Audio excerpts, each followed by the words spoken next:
Good morning, good morning, good morning. I want to welcome you to a special edition of the Jermaine Brown Political Talk Show. Today is Sunday, August the 25th, 2024. I usually don't do political shows, mostly sports or investing, stuff like that. But there's a reason why I'm going to do a political show today. Um, because this November is the presidential election, and we have two stark contrasts. Donald J. Trump running on the Republican side for president, and Kamala Harris running on the Democratic side for president. Now, this message is going to be more towards Black people and why we've actually benefited under the Biden administration more than you want to believe. There's a lot of Black folks out there who feel that, oh, the Democrats and the Biden administration doesn't do anything for Black folks because they don't come with a quote unquote Black agenda. But let me prove to you why they actually did have a Black agenda. They just don't advertise it.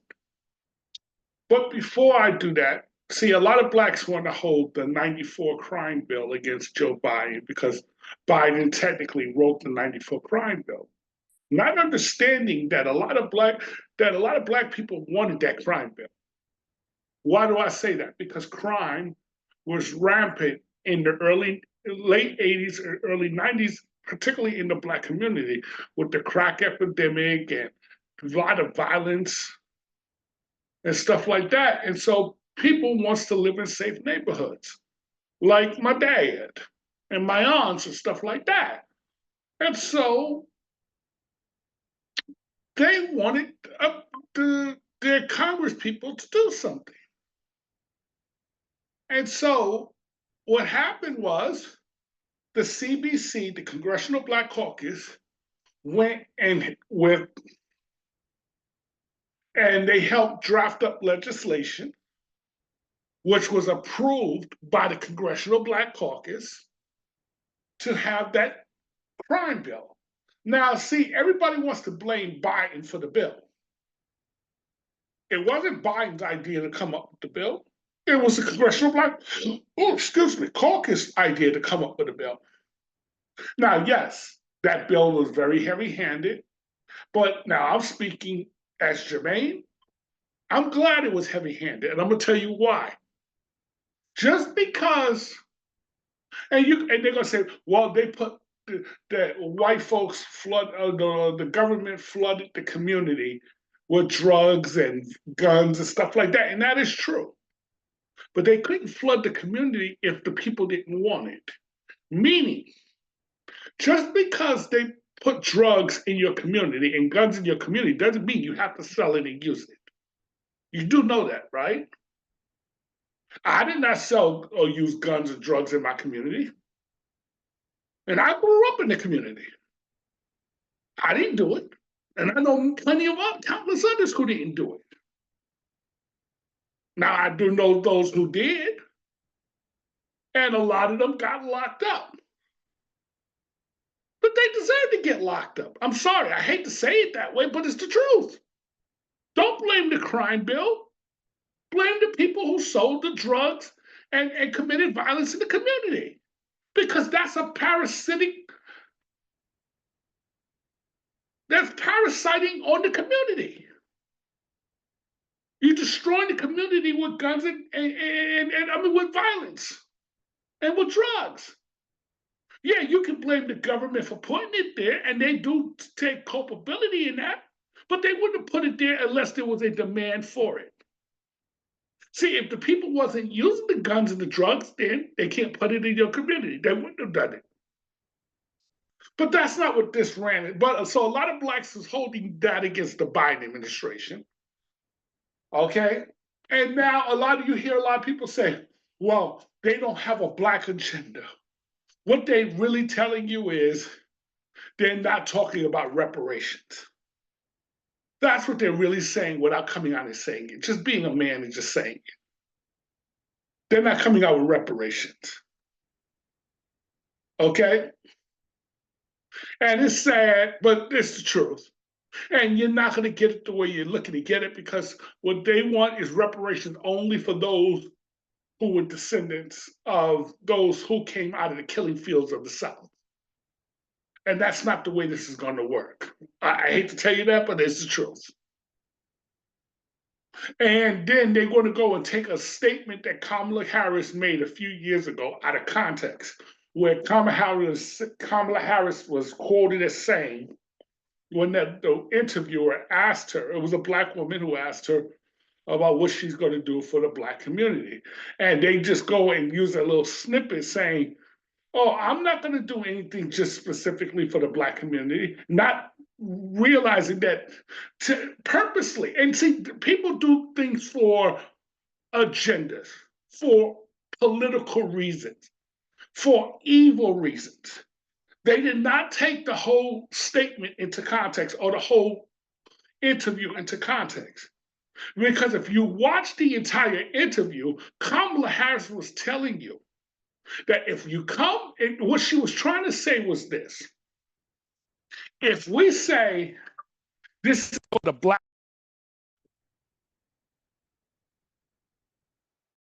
this is specifically for the Black community, it's going to get shot down. I'll give you a perfect example. The George Floyd bill. Now, Biden campaigned on that in 2020. Now, Biden, with all fairness, did keep most of his campaign promises. He promised to put a Black woman on the Supreme Court. He kept that promise. That's symbolic, but that was still important, but symbolic nonetheless. He promised to put a Black woman as the vice president. He kept that promise. Again, symbolic, but still not important nonetheless. And so he did keep some of his promises, but the main promise that was not kept was the George Floyd bill. Now, what happened with that bill? It wasn't that it was ignored or it didn't come up. The House passed it, and it passed with flying colors in the House by the Democrats, not the Republicans, but by the Democrats, only for it to get killed in the Senate by two particular senators. Now you'll say, well, why don't we hold those senators and the Democratic Party responsible? No, you can't. Here's why. The two senators who killed that bill, one was Joe Manchin out of West Virginia, and the other one was Kristen Sinema, the senator out of Arizona. Now, if you're familiar with West Virginia, there's very few Black communities in Blacks in West Virginia, so he doesn't have to answer the Black folks. And if you're familiar with Arizona, from what I've been told, there's not really a big Black community in Arizona. So Kristen Sinema don't have to answer for that. So unfortunately, the Senate killed the bill. Now, I don't know. I'm guessing or assuming that Biden could have used an executive order. I personally would have tried an executive order and then forced them to take me to court. That's just my personal view. But he did not do that, and that's my one gripe. That's one of the gripes I have about Biden by not getting that bill, because I would have done that just to say that I was at least trying to get that bill through. Because now, if he would have got that bill through, he would have kept all his campaign promises toward Black folks. But why did Joe Manchin and Kristen Sinema kill the bill? Simple. Because that bill is specifically only for Black people. And that's what Kamala Harris was trying to tell folks without coming out and really saying it. That's why she said in that same video that people took out of context that, oh, I ain't gonna just do anything just for Black folk. She did say, what benefits everybody benefits Black people too. Now, notice the way she worded that. She phrased it. So you will say, okay, Jermaine, well, what did they do that did benefit the Black community that's not symbolic, that's substantial or tangible? because they like to use the word tangible. Okay, they like to use that word, tangible. They like to throw that word around. We want tangibles. Okay, here's one thing that's tangible.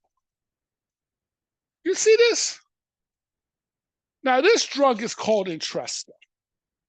This is a heart medication drug. And unfortunately, I have to take this every day. And Black folks, we do suffer from heart situations. Oh, I'm sorry, especially if you deal with high blood pressure, folks. That's a heart situation, not just high blood. The high blood affects the heart, just so you know. So let's not play dumb here. So a lot of us suffer from heart situations because of high blood pressure or whatever. So I got to take this drug. Now, under the Trump administration, and even under the Obama administration, because I've been taking this drug for a while now, but specifically under the Trump administration. But even under the Obama administration, this drug cost me almost $600 a month. Almost $600 a month. I just want you to marinate on that. Under the Biden administration, this same drug that you see right here, $10 a month. $10 a month. That's a $590 savings that I'm saving per month. That $590, folks, is wealth creation, or can start wealth creation. I'm just saying. So don't tell me that that doesn't matter. It does matter. Now, you have some jabronis out there who'll say, well, not all of us suffer from the heart thing. Okay, most of us as a people suffer from diabetes. Check out how much your diabetic medicine costs now compared to what it was 4 or 5 years ago. When they keep talking about those insulin prices at $35 a month, that is a huge savings. So we suffer from some form of ailment, one way or the other. So you are saving money. And that saving money, if you use it wisely, can help create wealth. I'm just saying. So don't sit up there and say they haven't done anything for the Black community. But if they would have said we're lowering these prescription drugs for the Black community, they would have never gotten it through. So they have to make it look like it's benefiting everybody, which it is, but benefiting Black people specifically.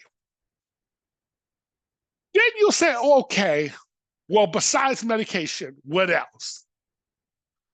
Didn't the Biden administration, if you're doing your homework, folks, if you're not coming with a bad agenda, if you're not being, as the Italians like to use the word, fugazi, fake, phony, didn't they just give those Black farmers $2 billion? No, that's to the Black farmers. $2 billion. Correct me if I'm wrong. Because before that, they wasn't getting a dime, even though it was approved for them. The courts and the Republican Party took them to court and blocked it to keep them from getting that money. And the Black farmers are happy now because they finally got something substantial. $2 billion. You say, well, they should have gotten a lot more. Yeah, but as a friend of mine by the name of Dwayne said something a long time ago, he has this saying: 5% of something is better than 100% of nothing. Just so you know. 5% of something is better than 100% of nothing. And those Black farmers was getting 100% of nothing before. And the Biden administration made certain that they got that money. That's a Black agenda. I'm just saying. Well, what else did they do? Okay. Black unemployment, the lowest under all presidents in the history, under the Biden administration. So that means Black folks have jobs for those who believe in having a job. Well, what else did they do? Record amounts given to HBCUs. Now you say, oh, that doesn't matter. No, it does matter, because here's why. Before we was going to those PWI schools, primarily white institutions, we had to get our education by going through the HBCUs. So that's still important. And not only that, if you want a quality education, those HBCUs are still a viable option, because why?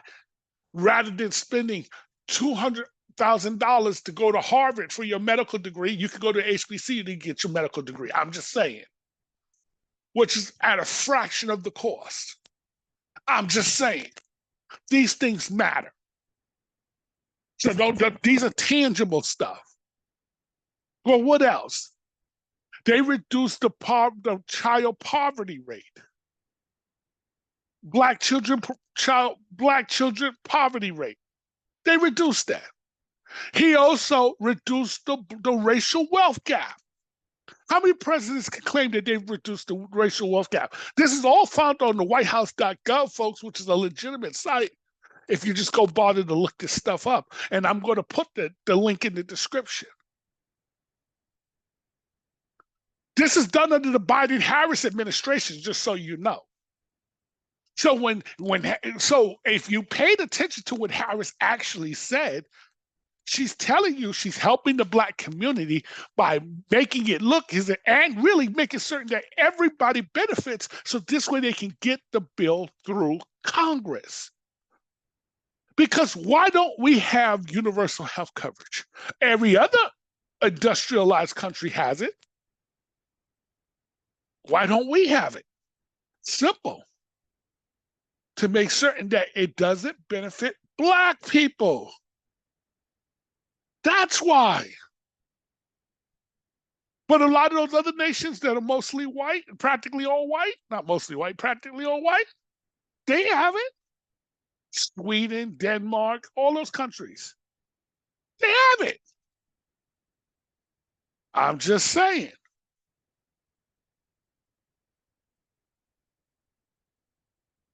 If it's going to specifically benefit Black people, it's going to have a hard time. Hell, they had a hard time getting the Emmett Bill anti-lynching law through Congress. It took over 100 years to get that. You know how long it took? It took a long time to get that bill through.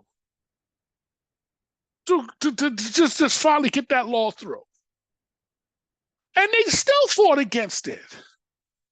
You don't understand the system because, see, unfortunately, most of these congressmen or women, including in the Senate, because there's two chambers of Congress, by the way, the House and the Senate, most of them don't live in Black areas, just so you know, or they don't have what they call Black districts. We only represent 14% of the nation. You do know that. And so we're really concentrated in certain spots,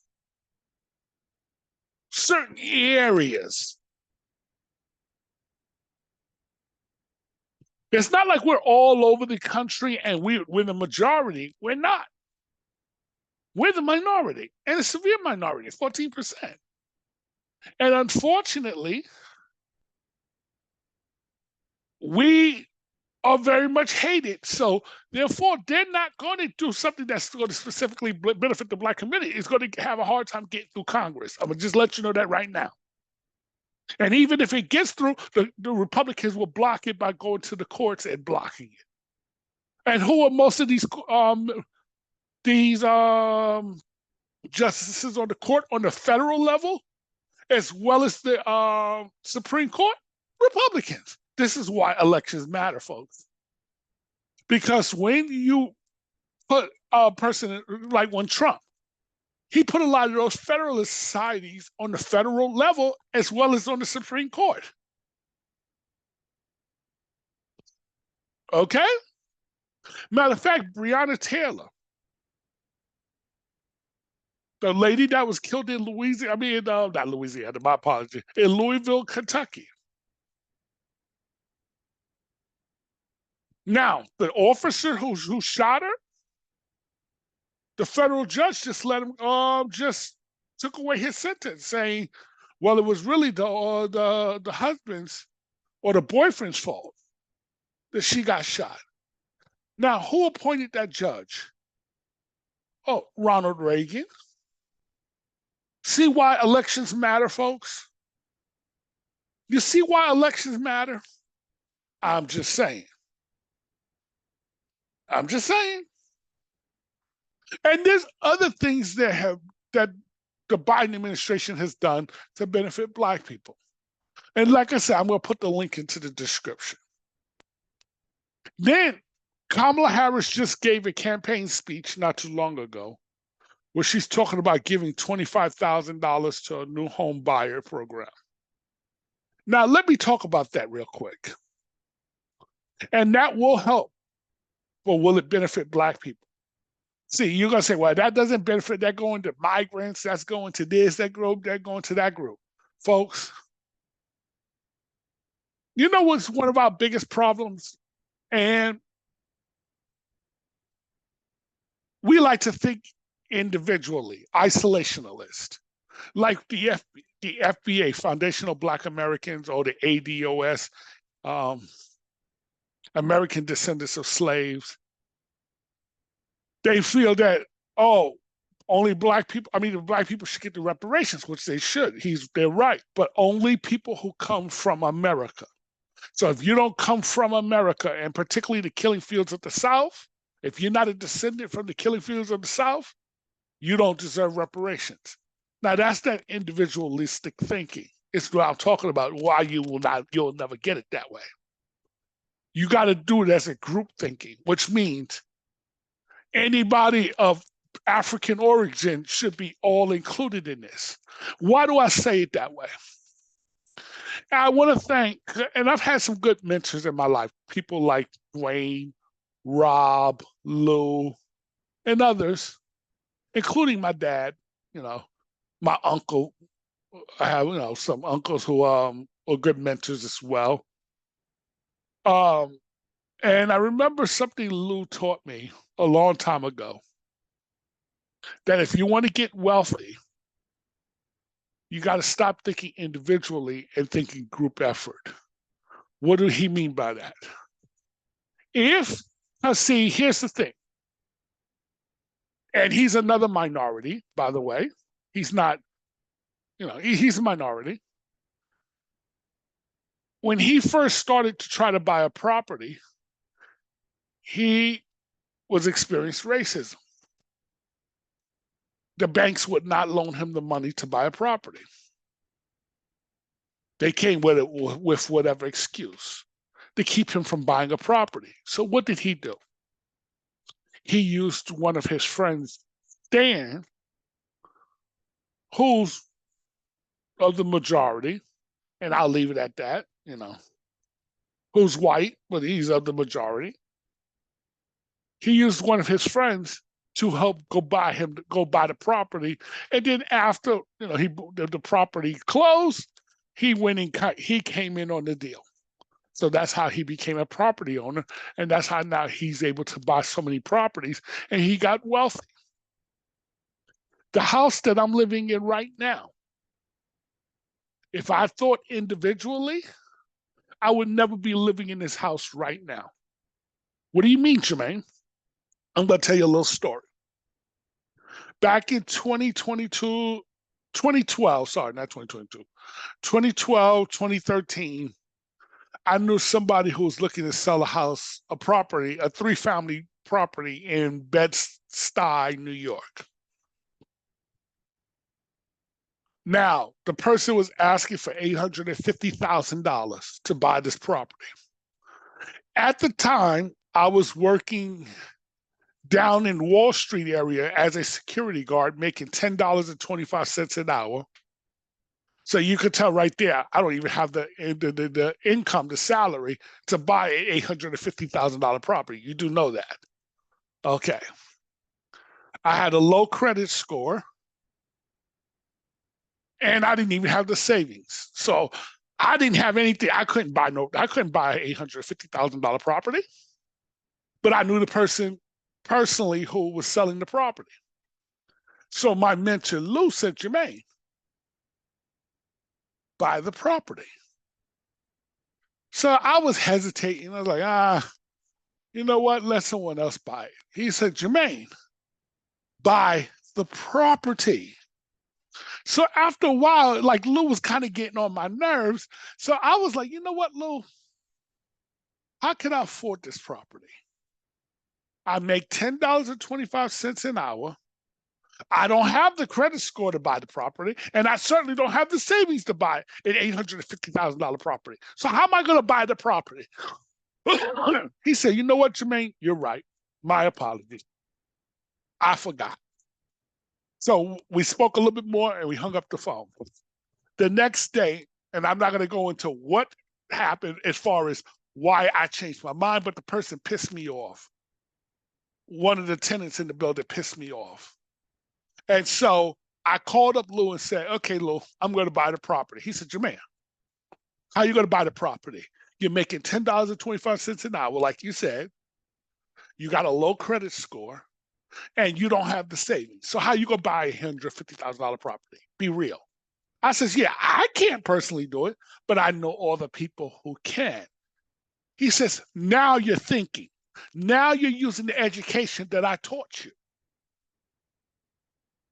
See, this is the kind of education that Black folks, we got to start learning how to use. So what did I do? What did I do? I went to the seller and I said, I'm going to buy the property, but here's what I want you to do. I want you to raise the price, the purchase price from $850,000 to $900,000. Because you're going to still get your $850. You're going to still get what you're asking for.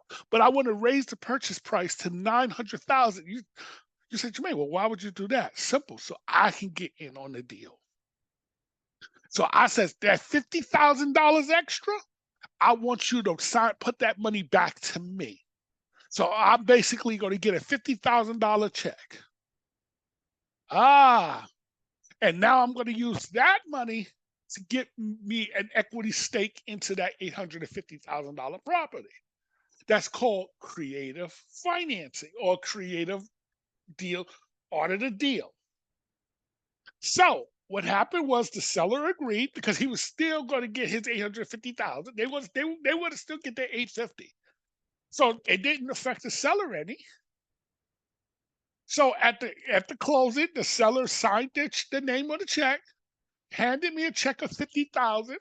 I turned around and gave that money to Lou. Now I got equity stake into the deal, a deal that I couldn't afford on my own. See, as Black folks, we got to be creative because the system is designed against you. When Kamala Harris talked about giving you a $25,000 down payment assistance or tax savings for a new home, what they don't tell you is this. Yes, they're going to give you that, but can you still afford the home? Now, a lot of us, we're working, and if you have a 401k, and again, now I'm not giving financial advice. I'm just telling you something that I would do. This is just my opinion, but this is something I would do. This is not financial advice. So talk to your tax people or your accountant or the lawyers before you even take this advice. But what you can do is this. So let's say you have a 401k because you've been working all these years and you've been saving into your 401k. Now that's technically supposed to be for your retirement. Well, you could take the $25,000 that they're going to give you for a first-time home buyer, and borrow some money out of that 401k. Now you can come up with your 10, 20% down. Now you can buy a house.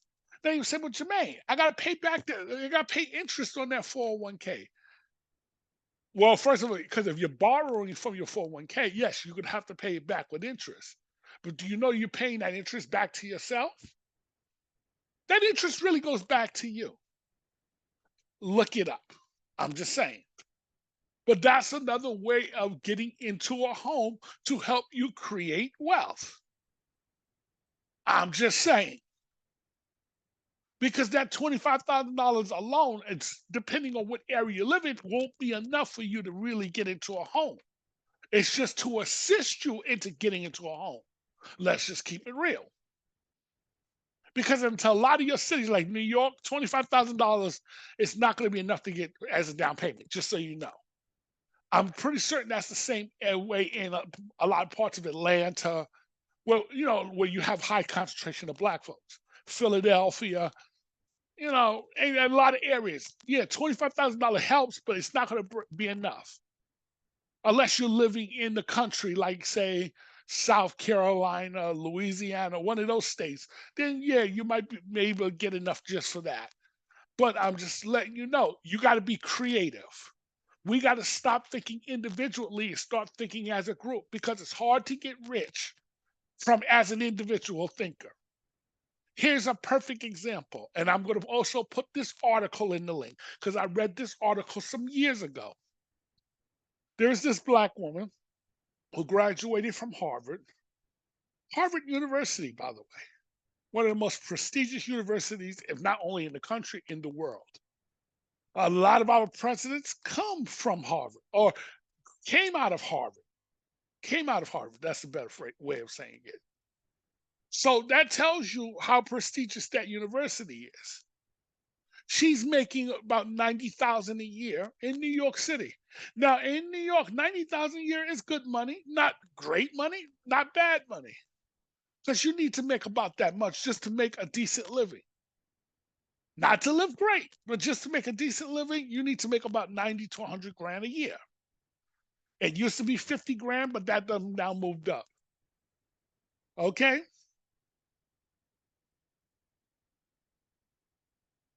She's looking to rent a property in Bed-Stuy or Crown Heights. And she's being rejected, mainly she feels because of the color of her skin. And that probably is the reason why she's being rejected. But again, why are we thinking as renters and not homeowners? Because what she's looking to do is save up eventually enough money to see. We got to get out of that savers mentality and we got to get more into an investing mentality because you can't really save your way to wealth today. And here's why. Let's say that same woman is saving money by putting her money into the bank and she's making a decent salary at 90,000 a year. So let's say she puts in, let's just say $1,000 in the bank or whatever the amount is, doesn't really matter. The bank may give you 1.5% interest on your money. Not much. So you think, okay, I'm making 1.5%. What's the problem? If inflation is now, I think recently just dropped, so excuse me, 3%, you're losing almost 2 to 2.5% on your money. So your money's being lost to inflation. So when people say, "Oh, the bills are high, the groceries are high, gas is high, this is high, that's high," yeah. Like I remember recently when I went into the store to get a carton of eggs, a dozen of eggs, it was almost $7. That's high. Now you think, well, the eggs rose in price. No, the eggs didn't rise in price. The eggs are still the eggs. The prices are still the same. Well, what happened? Here's what happened, folks. The devaluation of the dollar. When they keep printing money, especially to support these wars, the wars in Ukraine, the wars in the Middle East, you're printing money to do this, to give these people the money. What do you think that's doing to your dollars? That's devaluing your dollar. And the more your dollar gets devalued, the higher the cost is. So that's what's really causing the inflation. The government's just not going to tell you that.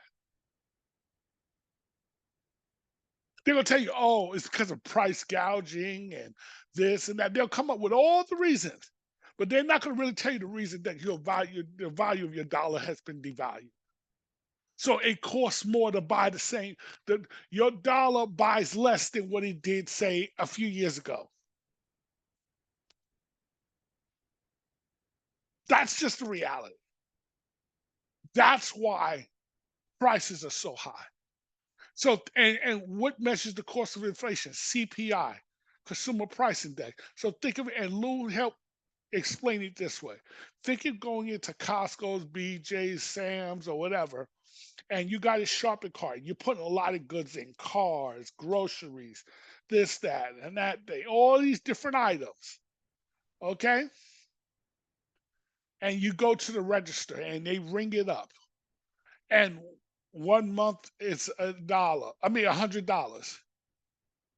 Okay. Now you go back, put those same items in the cart. Boom, boom, boom. The next month. Boom, boom. Same exact items. You go back to the register, and instead of it costing $100, it costs $110. Well, guess what, folks? Your dollar just got devalued by 10%. Just so you know. But just using that as a fictional example.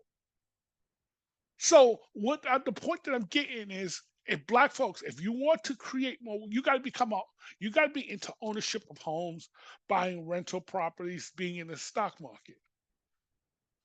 You have to do that because you have to create wealth, have a business. You have to find a way to create wealth. Stop looking for the government to give you everything, because it's going to be a long time before we get reparations. I'm just going to be honest with you. And see, what a lot of those FBAs and ADOS people are telling you is, without saying it, without reparations, we're not going to vote. They don't care about all that other stuff. But they won't just come out and say that. See, they're really being dishonest themselves. And one thing my pastor, God rest his soul, once said: the biggest fool is the fool who fools himself. And another thing he had a habit of saying is, the biggest lies we tell are to ourselves. So they can't really be honest with themselves, so they can't be honest with you. A lot of them is just too lazy to vote because of various reasons. And again, I'm not here to judge people. You choose to vote, choose not to vote. That's your prerogative. I don't tell people to vote. I don't tell people not to vote.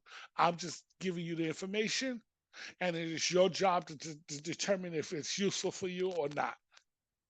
I want to thank you for watching another segment, or this segment of the Jermaine Brown Political Talk Show. Have a good day.